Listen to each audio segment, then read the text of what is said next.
दुआ किया, हम आपके लिए भी दुआ करते हैं कि खुदावंद आपको और आपके पूरे घराने को ढेरों बरकत दे, और खुदावंद जल्द अज जल्द आपको और आपके घराने को अच्छे कंट्री में लेकर जाए, और अपने कलाम की वो बात को सच करे आपकी जिंदगी में, कि वहां पे लेकर जाऊंगा जहां पे दूध और शहद की नहरें बहती हैं। खुदावंद आपको जल्द अज जल्द खुदावंद लेके जाने वाला है। हम ईमान रखते हैं और आपके लिए दुआ करते हैं। Thank you, God bless you. आइए प्यारे बहनों और भाइयों, अभी वक्त हुआ चाहता है कि खुदावंद के जिंदा पाक कलाम को सुना जाए। आज हमारे साथ भाई भाई नथानियल गुलजार के फादर की एनिवर्सरी भी है, और खुदावंद के कलाम को पास्टर लतीफ साहब जो आज शेयर करेंगे, वो खुदावंद के इस दिन के लिए भी जरूर उसमें जो उन्होंने हवाला लिखा है। और हम सब आज उस गमज़दा खानदान के लिए भी दुआ करेंगे, जो इस वक्त अपने बाप को बहुत मिस कर रहे हैं।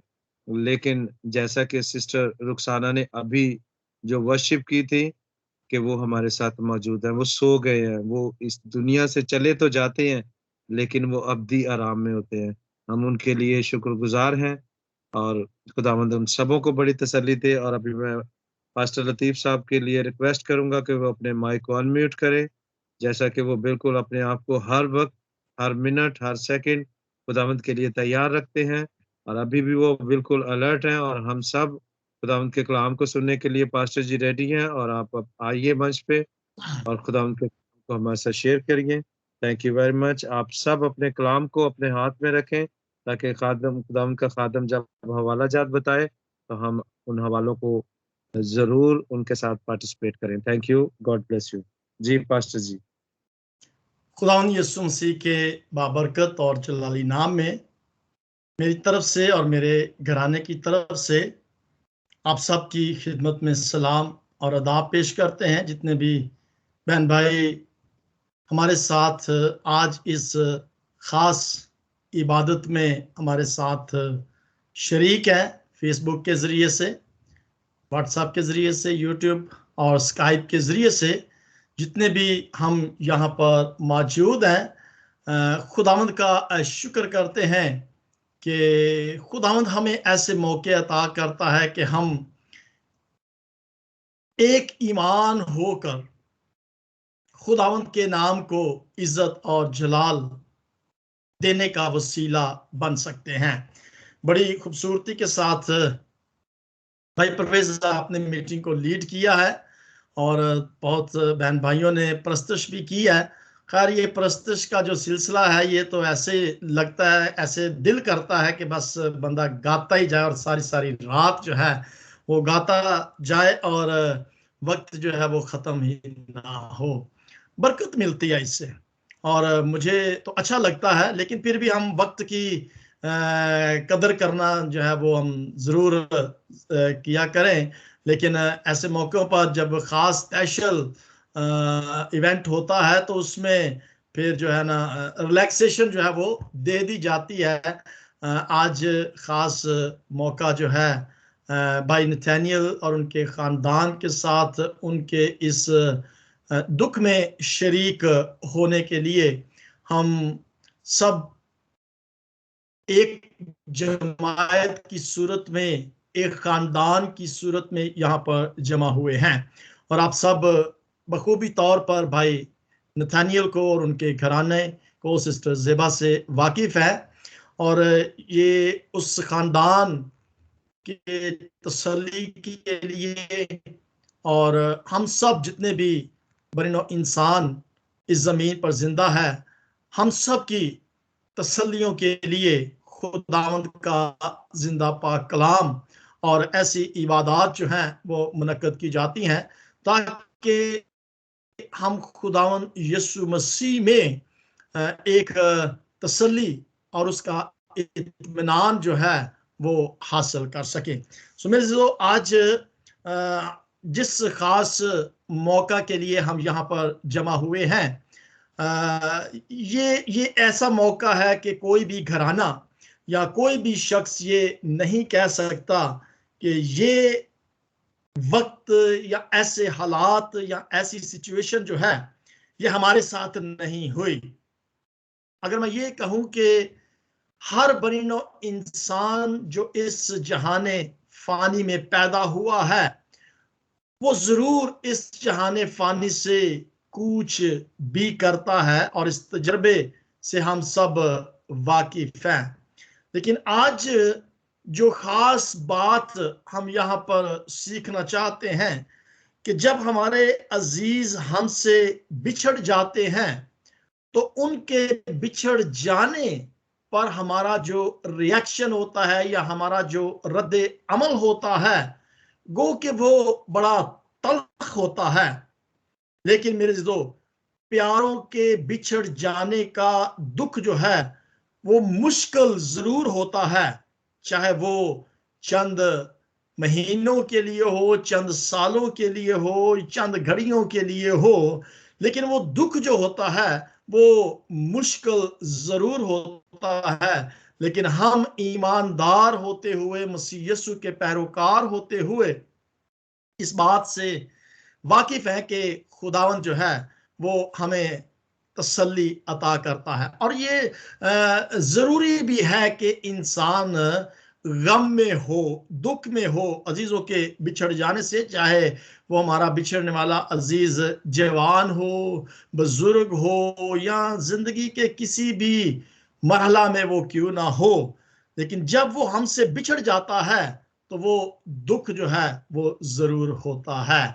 और इसके बारे में हम खुदावन यीशु मसीह की जिंदगी के बारे में अगर हम गौर करें कि जब खुदावन यीशु मसीह इस जमीन पर थे, तो उनका दोस्त लाजर जब फौत हुआ था, तो हम देखते हैं कि वहां पर यूहन्ना रसूल के अंजील उसके 11 बाब में उसकी 31 से 35 आयत में देखें तो वहां पर हम देखते हैं कि खुदावन यीशु मसीह के भी आंसू बहे थे।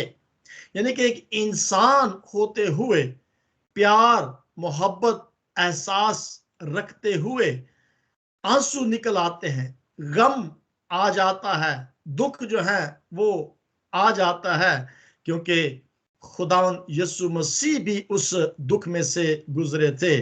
और खुदावन यीशु मसीह का खुद अपने शागिर्दों से बिछड़ जाने का दुख भी जो था वो भी था। और इसीलिए खुदावन यीशु मसीह ने अपने शागिर्दों को अपनी जुदाई का जो दुख था उसके लिए खुदावंद यीशु मसीह ने अपने लोगों को उस गम को बर्दाश्त करने के लिए जो भी तैयारी उनके साथ की थी, या उन्हें तसल्ली देने के लिए, यूहन्ना 14 बाब में जब हम देखते हैं वहां पर लिखा कि तुम्हारा दिल ना घबराए।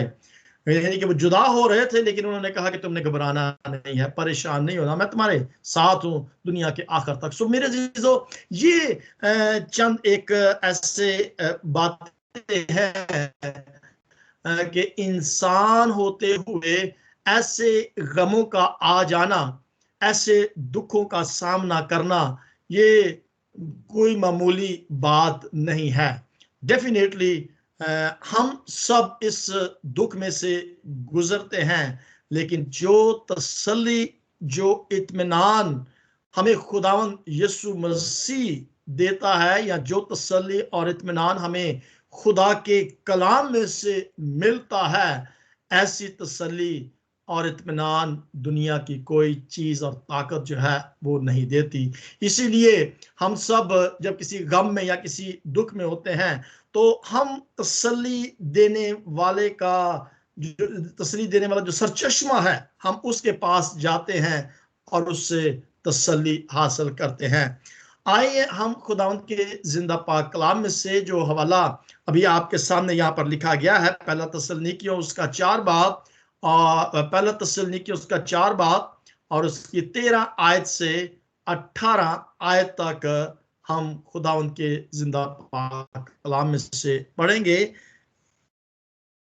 जमात में से अगर पढ़ना चाहे तो मोस्ट वेलकम। हवाला मैंने इसलिए पहले लिख दिया ताकि हम सब उस हवाले को निकाल कर तो रेडी रहें। और मैं ईमान रखता हूं कि हम सब इस वक्त खुदा उनके जिंदा पाक कलाम को सीखने के लिए मौजूद हैं। पढ़ना चाहता है? Anybody is ready? नहीं, चलो ठीक है, मैं पढ़ लेता हूं वक्त को जाया किए बगैर।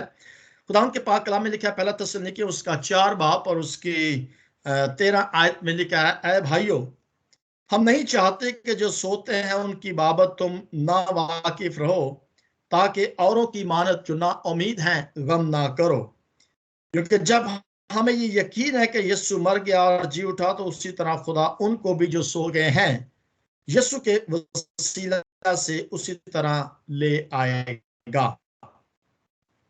चनाचे हम तुमसे खुदावंद के कलाम के मुताबिक जिंदा से हरगिज आगे ना बढ़ेंगे, क्योंकि खुदावंद खुद आसमान से ललकार और मुकर्रर फरिश्ते की आवाज और खुदा के नरसिंगे के साथ उतर आएगा, और पहले तो वो जो मसीह में मुए हैं जी उठेंगे, फिर हम जो जिंदा बाकी होंगे उनके साथ बादलों पर उठाए जाएंगे, ताकि हवा में खुदावंद का इस्तकबाल करें, और इसी तरह हमेशा खुदावंद के साथ रहें। बस तुम इन बातों से एक दूसरे को तसल्ली दिया करो। खुदावंद के जिंदा पाक कलाम के पढ़े और सुने जाने पर उसकी हम सब पर कसरत से बरकत हो। मेरे जो ये वो तसल्ली का कलाम है, या ये वो तसल्ली की बातें हैं कि अगर हम इन बातों को अपने ज़हन नशीं रख लें तो हम कभी भी गम में और दुख में ना होंगे। देखें, ये गम, ये दुख जो है, यहां पर जिस चीज का जिक्र किया गया है कि हम उन लोगों की तरह दुख में ना हो जो ना उम्मीद हैं। सो ये ना उम्मीदी का जो दुख है, ये खुदा नहीं चाहता कि उसके लोग, उसके बिलीवर्स, उसके ईमानदार, उसके फॉलोवर्स और उसके शागिर्द जो हैं वो इस गम में मुब्तला रहें। मैं बड़ी अच्छी तरीके से अपना इस तजर्बे को बयान करना चाहूँगा कि देखिए, हमारे अजीज़ो कारब के अंदर कोई ना कोई ऐसा अजीज़ हमसे जुदा हो जाता है, चाहे वो हमारे वालदैन हो, अजीज़ो कारब हो। उनका दुख जो होता है वो बहुत ही मुश्किल तजर्बे से इंसान जो है वो गुजरता है। वो बड़ा गम जो होता है वो बहुत ही ज्यादा एक बोझ जो है लगता है। लेकिन मेरे जीजो, मैं अपनी बात यहाँ पर बताना चाहता हूँ कि जब मैं यहाँ जर्मनी के अंदर था, तो मेरे तकरीबन 6 महीने के बाद ही मेरी वालदा की डेथ जो थी वो पाकिस्तान में हो गई, और मैं यहाँ पर अकेला था। यानी अकेले से मुराद है कि मेरा कोई भी अजीज व कारब जो है वो मेरे साथ यहाँ पर मौजूद नहीं थे। अब थोड़ी देर के लिए सोचिएगा कि अगर मैं पाकिस्तान में होता तो पाकिस्तान के अंदर तो तसल्ली देने वाले हमारे बहन भाई और अजीज रिश्तेदार जो हैं वो मौजूद होते हैं, और उनके साथ मिलकर गुफ्तगू कर बातचीत की जाती है, तो फिर जो गम है वो थोड़ा कम हो जाता है।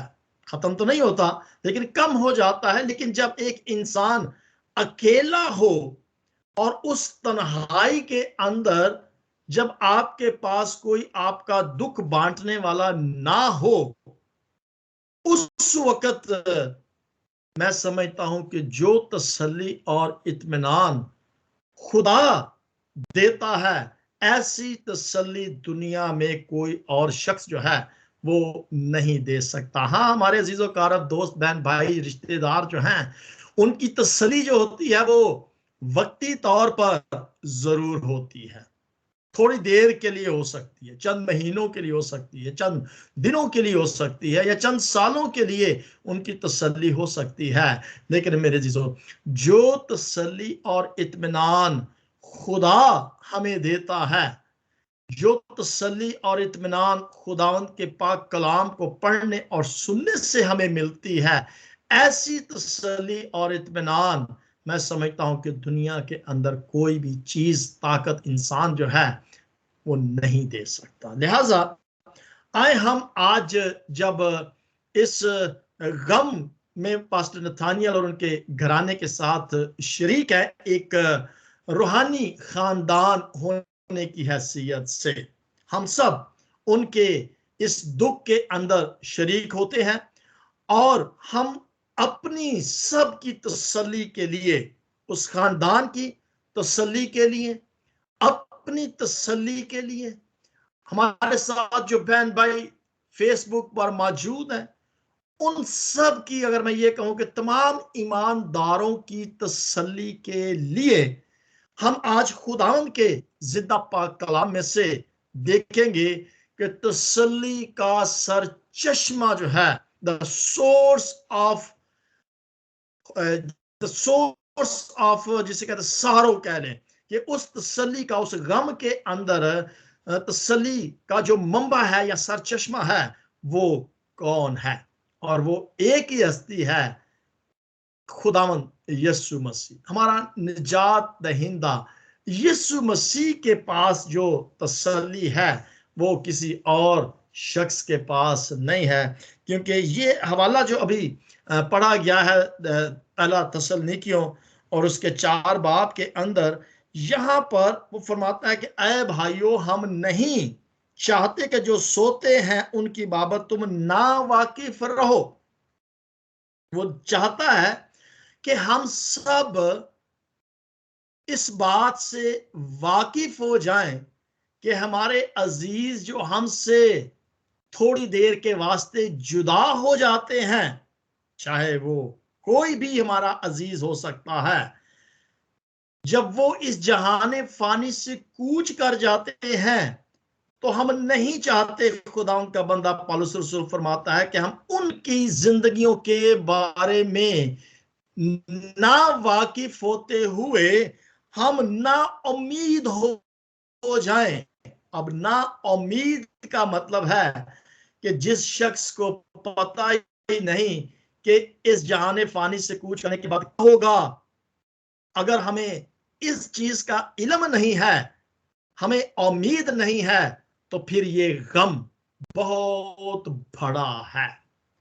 लेकिन अगर हम आज इस बात पर ईमान ले आते हैं कि जो खुदावंद यीशु मसीह हमें तसल्ली देता है, अगर हम इस चीज से वाकिफ हो जाते हैं, हमें पता चल जाता है, तो फिर ये गम जो है ये कुछ भी नहीं है, क्योंकि हमारे गम जो है इसके अंदर क्या है, एक उम्मीद है।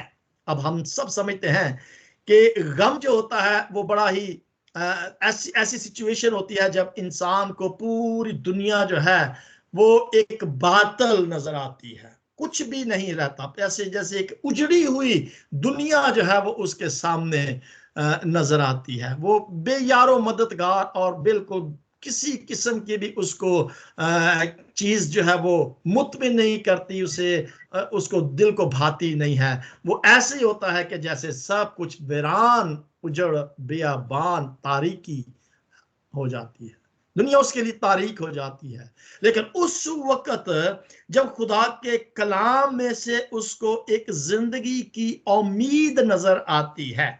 अब ये जो रोशनी हम यहां पर देखते हैं, ये जो लालटेन हमें नजर आ रही है, ये रोशनी जो है ये उस जिंदगी की उम्मीद को जाहिर करती है कि हाँ, एक उम्मीद खुदावंद यीशु मसीह में है। यानी कि मसीह होते हुए हम गमगीन हो जाते हैं, लेकिन हम ना उम्मीद नहीं होते। यानी औरों की तरह, औरों से मुराद यह यहाँ पर है कि वो जिनका ईमान खुदावंद यीशु मसीह पर नहीं होता, उनको उम्मीद जिंदगी की नहीं होती। लिहाजा अगर हम यीशु मसीह पर ईमान रखते हैं, तो फिर हम ना उम्मीद नहीं है, हमें इस बात की उम्मीद है, हमें इस बात का यकीन है कि जो हमारे अजीज हमसे जुदा हो जाते हैं वो मरते नहीं बल्कि सो जाते हैं, और जो शख्स सो जाता है उसकी हम सब अच्छी तरह जानते हैं कि वो फिर उठ जाता है। और इसकी मिसाल, इसकी तमसील हम खुदावंद यीशु मसीह की जिंदगी से लगा सकते हैं कि खुदावंद यीशु मसीह क्या है कि जब वो मर गए थे और वो जी उठे थे, तो इसी तरह हमारे वो अजीज जो हमसे थोड़ी देर के वास्ते जुदा हुए हैं, जिस तरह खुदावंद यीशु मसीह ने मौत और कब्र पर फतह हासिल की है, खुदावंद यीशु मसीह का जी उठना जो है वो एक बहुत बड़ी उम्मीद हमें दिलाता है। जिस तरह से खुदावंद यीशु मसीह जी उठा, मैं समझता हूं कि एक बहुत जबरदस्त उम्मीद हमें नजर आई है, बहुत ज्यादा और बेहतरीन तसल्ली हमें मिलती है। यीशु मसीह जो उम्मीद का सर चश्मा है। 18 आयत के अंदर ये लिखा है कि बस तुम इन बातों से एक दूसरे को तसल्ली दिया करो। सो मेरे अजीजों, मैं चाहे हम वक्ती तौर पर हमारे अजीज जो हमसे जुदा हो जाते हैं, बहुत बड़ा गम होता है, लेकिन मसीह यस्सु में वो गम जो है वो ना उम्मीद नहीं होता, बल्कि उसके अंदर एक उम्मीद जो है वो नजर आ जाती है।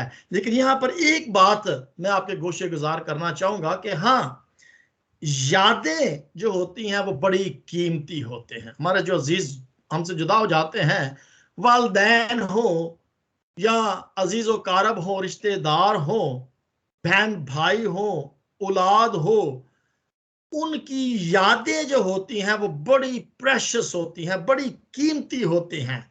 लेकिन मेरा सवाल जो आपके साथ है वो ये है कि क्या यादें हमें तसल्ली दे सकती हैं?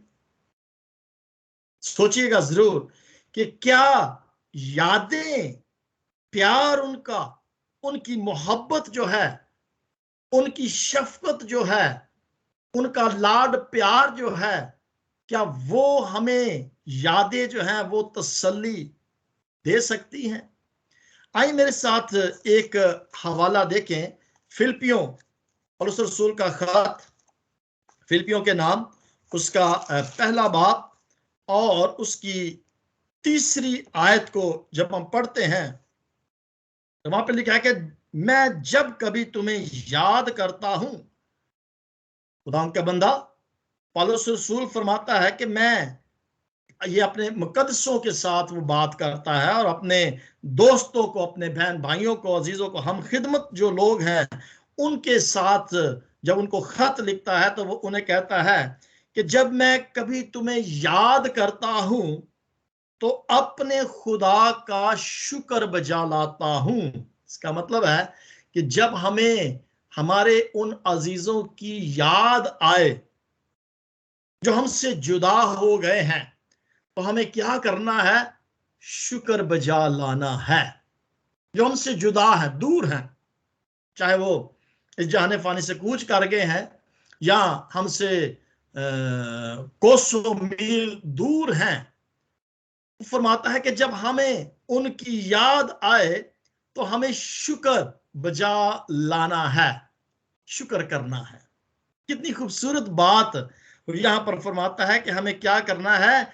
हमें उनका शुक्रिया अदा करना है कि जो वक्त उन्होंने हमारे साथ बहताया, गुजारा, या जो उनकी मेहरबानियां, उनकी मोहब्बत, उनका शफकत, प्यार, उनका रिश्ता, उनका तल्लक जो हमारे साथ गुजरा, हम उन बातों का शुक्रिया अदा करें जब हम उनको याद करते हैं। मिसाल के तौर पर अगर मेरी वालदा या वालद या पास्टर नथानियल और उनके घराने के वालद, सरबरा, उनकी वालदा, सबके, यानी कि जितने भी हमारे अजीज हम यहाँ पर मौजूद, अगर हमारे वालदैन जो है वो हमसे जुदा हो गए हैं, तो जब हमें उनकी याद आए तो हम शुक्रिया अदा करें। और मैं समझता हूं कि इससे बढ़कर तसल्ली हमें नहीं मिलती कि देखिए हमारे वालिद कितने प्यार के साथ हमारे साथ पेश आते, हमारी तरबियत करते, हमारी असलाह करते, हमारी रहनुमाई करते। हमारी वालदा कितनी मोहब्बत और प्यार के साथ हमें खाना खिलाती, हमारे कपड़े धोती और हमारी हर तरीके से हिफाजत और निगहबानी करती और सारी ज़रूरतों को, यानी कि ये तमाम की तमाम बातें, यादें जब हमें आए तो हमें शुक्र अदा करना चाहिए। इसलिए ये यादें जो हैं ये बहुत ही अनमोल है, प्रेशियस है, कीमती हैं। लिहाजा ईमानदारी के साथ हमने क्या करना है, उन यादों का शुक्रिया अदा करना है। और अगर हम यहाँ पर इसी बात को देखें, ये फिलिपियों जो पहला बाब आपके साथ पढ़ा गया है, यहाँ पर खुदावंद का बंदा पौलुस रसूल अपने हम खिदमत भाइयों का शुक्रिया अदा करता है, क्योंकि अब वो उनसे जुदा है। और वो शुक्रिया किस बात की करता है, अगर हम इसकी यहाँ पर पढ़ें आगे चौथी पांचवी छठी आयत में, तो वो यहाँ पर फरमाता है छठी आयत में, और मुझे इस बात का भरोसा है। क्या कहता है? कि मुझे इस बात का यकीन है। किस बात का? कि जिसने तुम में नेक काम शुरू किया, वो उसे यीशु मसीह के दिन तक पूरा करेगा। अब ये वो खिदमत की बात कर रहा है कि जो पौलुस रसूल के हम खिदमत बहन भाई थे, उसके हम खिदमत जो लोग थे, वो उनको जब याद करता है तो वो शुक्रिया अदा करता है। और वो कहता है कि जिस भरोसा के साथ तुमने उस नेक काम को शुरू किया था, मैं उम्मीद रखता हूं, मैं यकीन रखता हूं, मैं भरोसा रखता हूं कि जिस नेक नियति के साथ आपने उस काम को शुरू किया, आप उस काम को क्या करोगे? खुदावंद यीशु मसीह के दिन तक पूरा होने दोगे। यानी कि जब तक वो नहीं आ जाता, तुम क्या करोगे? उस खिदमत के काम को तब तक करते रहोगे। और रसूल शुक्रगुजार होता है अपने उन बहन भाइयों का, हम खिदमत गुजारों का, कि तुमने जो खिदमत का काम शुरू किया था, मैं ईमान रखता हूं कि तुम उस खिदमत के काम को यीशु के आने तक, या जब तक तुम्हारी जिंदगी है, तुम क्या करोगे? उसको पूरा करोगे। मेरे जीजों, खुशी इस बात की है कि खिदमत में ईमानदार होना बहुत जरूरी है। और खुशी में तसल्ली ये मिलती है कि उम्मीद का यकीन दिलाती है कि हमें इस बात पर पूरा भरोसा और यकीन है कि वो तमाम के तमाम खिदमत गुजार हमारे बहन भाई, देखें, अगर आज मैं खिदमत कर रहा हूं, या जितने भी खादमीन खिदमत कर रहे हैं, चाहे हम जिस भी वसीला से खिदमत करते हैं, खुदा यीशु मसीह के कलाम की मनादी को करते हैं, गीतों के वसीला से, दुआओं के वसीला से, कलाम को सुनाने के वसीला से, जिस तरह से भी हम खिदमत करते हैं, खुदावंद का बंदा शुक्रिया अदा करता है और ये उम्मीद रखता है, ये यकीन रखता है कि हम बड़ी ईमानदारी के साथ उस खिदमत के काम को यीशु के आने तक क्या करेंगे? जारी और सारी रखेंगे। कितनी यादें हैं हमारी अपने मोहब्बत और प्यार करने वालों के साथ, जो खुदा की खिदमत करते थे, जो अपने बच्चों की खिदमत करते थे, जो अपने अजीजों कारब के साथ प्यार करते थे, और वो एंड तक, जब तक इस जहाने फानी से रहलत ना फरमा गए, वो बड़ी ईमानदारी के साथ उस काम को, उस खिदमत के काम को वफादारी के साथ निभाते रहे। इसका मतलब है कि आज अगर हम खिदमत का काम करते हैं, तो आए हम उस खिदमत के काम को इस जिंदगी तक करते रहें, ताकि जब हमारी आने वाली नस्लें हमें याद करें, तो वो ये कहें कि इस भाई ने, इस बहन ने, इस खादम ने अपनी पूरी जिंदगी खिदमत में गुजारी, और हम इस बात का शुक्र अदा करते हैं। कितनी खूबसूरत बात यहां पर खुदावंद का बंदा फरमाता है कि हम जब तक इस जमीन पर जिंदा हैं, अगर हम इस खिदमत के काम को बड़ी वफादारी, ईमानदारी के साथ पूरा करेंगे, तो फिर हमारे आने वाली नस्लें जो हैं वो शुक्रगुजार होंगे कि हमारे आबाओ अजदाद क्या करते हैं, वफादारी के साथ खुदा की खिदमत को सर अंजाम देते हैं। सो ये यादें जो होती हैं ये बहुत ज्यादा तसल्ली हमें देती हैं कि मेरे वालिद किस तरह से खिदमत करते थे अपने बहन भाइयों की, खुदा की, अपने अजीज़ो कारब की, रिश्तेदारों की, कलीसिया की। और ऐसी खिदमत मैं समझता हूं कि अगर हमारे वालिदैन करते थे तो हमें उनकी इस खिदमत को जब याद करते हैं तो फिर तसल्ली मिलती है कि वो काम जो उन्होंने किया बड़ी वफादारी के साथ किया। काश के हम भी उनकी तरह उस तमाम नेकियों को, तमाम अच्छाइयों को जो उन्होंने अपनी जिंदगी में की हैं, हम भी उन्हें जारी और सारी रखें और खुदावंद का शुक्र करें। गीत गाना, कलाम को पढ़ना, खानदान की तसल्ली, अजीजों दोस्तों की तसल्ली, ये तमाम हमदर्दियां, ये प्यार, ये मोहब्बत जो है ये तसल्ली का बायस बनती हैं। डेफिनेटली अगर हमारे अजीज जो हमारे साथ मौजूद होते हैं हमें तसल्ली देने के लिए, उनका प्यार, उनकी मोहब्बत जो है वो हमें तसल्ली देती है। लेकिन प्यारों के बिछड़ जाने का दुख को बर्दाश्त करने में खुदा का फजल और उसकी रहनुमाई जो है वो बहुत ही ज्यादा मिलती है।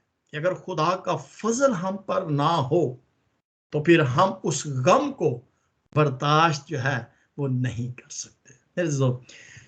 यीशु मसीह की मौत हमें मौत के गम को बर्दाश्त करने में हमें रहनुमाई करती है। अगर खुदावंद यीशु मसीह जमीन पर आए, दुख सहे, इंसान होते हुए बहुत सारी चीजों को उन्होंने बर्दाश्त किया, लेकिन जब मौत आई और उस मौत से उन्होंने फतह हासिल की, इसी तरह हर वो शख्स जो मसीह यीशु में मरता है वो सो जाता है। और इससे बढ़कर मैं समझता हूं कि हमें और कोई तसल्ली जो है यीशु मसीह की जिंदगी का जो तजर्बा है, उसकी कब्र पर फतह जो है, उसका जी उठना जो है, इससे बढ़कर और कोई तसल्ली जो है वो हमें नहीं मिलती। आए मेरे दोस्तों, मौत के डर से हमने निकलना है। दुख होता है ना, मैं नहीं मरना चाहता, ऐसे होता है ना, हम सब अपनी जिंदगी पर गौर करते हैं कि नहीं नहीं मैं नहीं मरना चाहता। कोई भी इस डर को, मौत का डर जो है, इसको कोई भी नहीं चाहता, लेकिन हमें इस मौत के डर से आजाद होना। आजाद से मुराद ये है कि इससे डरना नहीं। मौत के जो डर है ना, इससे हमें डरने की जरूरत नहीं है। इब्रानियों के खत में बड़ी खूबसूरत बात लिखी हुई है। मैं इस हवाले को आपके साथ पढ़ूंगा और इसके बाद हम खत्म करेंगे। इब्रानियों के खत उसके दूसरे बाब को और उसकी 14 और 15 आयत में लिखा है, बस जिस सूरत में के लड़के खून और गोश्त में शरीक हैं तो वो खुद भी उनकी तरह उनमें शरीक हुआ, ताकि मौत के वसीला से उसको, जिससे मौत पर कुदरत हासिल थी, यानी अबलीस को तबाह कर देने की जो कुदरत थी, और जो उम्र भर मौत के डर से गुलामी में गिरफ्तार रहे, उन्हें छुड़ा ले। मौत के जो डर है, खुदा ने, यीशु मसीह ने क्या किया, उनको उस मौत के डर से क्या कर लिया, छुड़ा लिया, आजाद कर दिया। यानी कि जो अबलीस की तरफ से ये मौत जो इस दुनिया में आई है, यीशु मसीह ने हमें इस मौत के डर से आजाद कर दिया है। इसका मतलब है डरने की जरूरत नहीं है। अगर मौत आ जाती है तो गम किस बात का है, डर किस बात का है? यीशु मसीह जिस तरह जिंदा हुआ, हम भी जिंदा हो जाएंगे, हमारे अजीज भी जिंदा हो जाएंगे। सो इसका मतलब है कि अगर मैं ये लफ्ज कहूं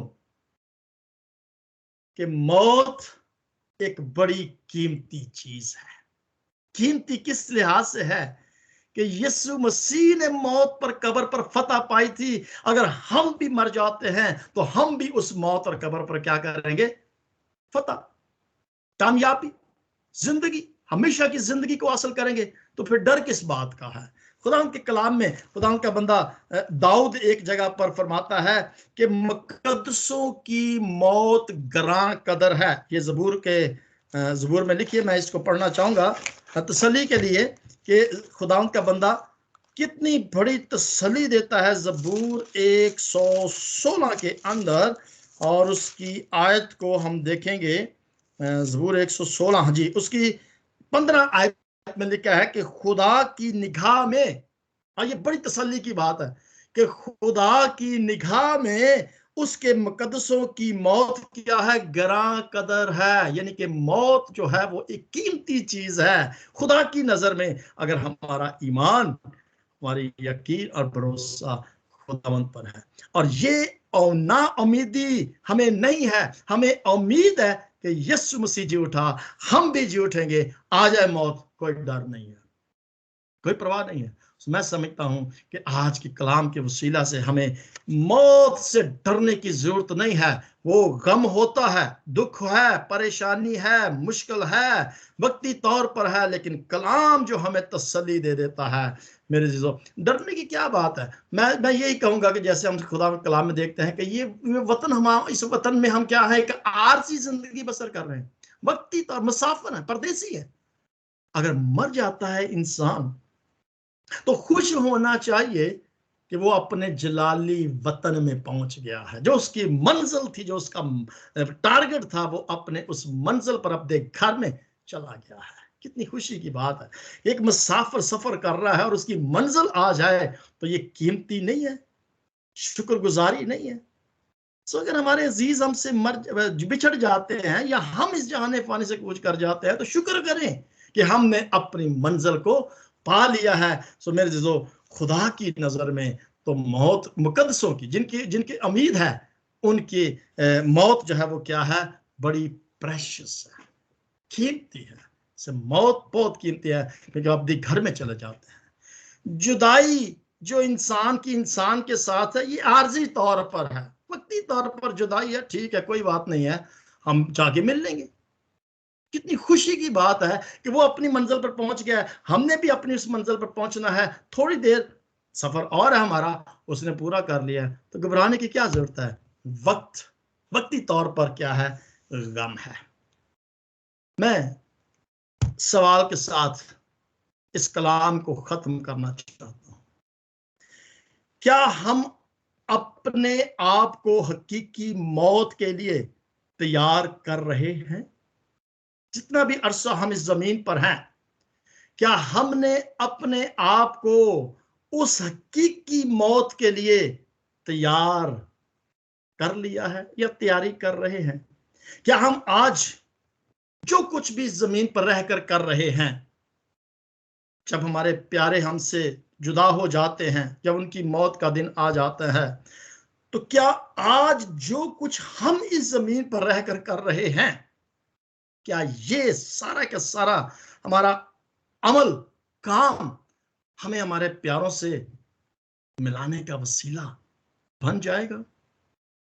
आइए मेरे जीजो, हम इस मौत को बड़ी खुशी के साथ कबूल करें और अपने अजीजों से मिलने के लिए खुद को तैयार करें। और ये खुद को तैयार करने का एक ही तरीका है, यीशु मसीह पर ईमान लाना और यीशु मसीह के लिए इस जमीन पर रहकर वो काम करना जो यीशु मसीह ने हमें इस जमीन पर रहकर हमें वक्त दे दिया है। आए इस वक्त की कदर करें। और ये जो हमारा दुश्मन है ना, इब्लीस, इस इब्लीस का खात्मा हमने इसी तरह से करना है कि हम यीशु पर ईमान रखकर ऐसे काम करें जो यीशु चाहता है, जो इब्लीस चाहता है वो नहीं। इस तरह से हम अपने इस आखिरी दुश्मन इब्लीस का क्या करेंगे, खात्मा कर देंगे। खुदावंद हम सबको ताकत, हिम्मत, हौसला अता करे कि हम इस इब्लीस का, इस आखिरी दुश्मन का इस जमीन पर जिंदगी के साथ रहने के साथ मुकाबला कर सकें। फतह और कामयाबी हमारे पास है। मैं दुआ गो हूं खुदावंद के खादम पास्टर नथानियल और उनके घराने के लिए, जो बड़े ईमान के साथ अपनी इस खिदमत को सर अंजाम दे रहे हैं, और हमारा ईमान और यकीन है कि आज के कलाम के वसीला से खुदा इस खानदान को तसल्ली अता करेगा, और हम सब जितने भी यहाँ पर मौजूद हैं खुदा हम सबको भी तसल्ली और अपना इत्मीनान अता करेगा। God bless you all. खुदा आप सबको कसरत से बरकत दे। आमीन। आमीन, आमीन, आमीन। थैंक यू पास्टर लतीफ साहब, बहुत खूबसूरत ब्लेसफुल मैसेज जो कि हम सबों के लिए था, खासकर हमारे भाई नथानियल, सारा गमज़दा खानदान जो आज के दिन में वालिद मोहतरम जो उनसे रुखसत हो गए थे, लेकिन जैसा कि आपने कलाम में अभी हमें बताया कि वाक़ई ही जो अभी सो गए हैं, वो मुबारिक हैं, क्योंकि वो अबदी ज़िंदगी, वो उस जलाली और जिसके लिए हम इस दुनिया में आए हैं, उसको हमने पा लिया। अगर हम ज़िंदा हैं, तो अभी हमारे पास ये सेकंड चांस है, ये वक़्त है, क्योंकि हम मुसाफिर हैं। कितनी ज़िंदगी है, किसी को नहीं पता। कितना लम्हा है, आज है, अभी है, 1 सेकंड के बाद नहीं है। जब वो सब्जेक्ट क्लोज़ हो जाता है सॉरी, माफ़ी चाहता हूँ पास्टर, तो हमारे पास बिल्कुल वक़्त नहीं बचता। अभी जो हमारे पास जो वक़्त हमें खुदावंद ने दिया है, जिस मकसद के लिए खुदावंद ने हमें भेजा है, मेरे अज़ीज़ों, यही वो वक़्त है कि हम खुदावंद के कलाम के वसीले से कलाम को सीखें और उसके वसीले से हम अपनी ज़िंदगियों को तब्दील करें।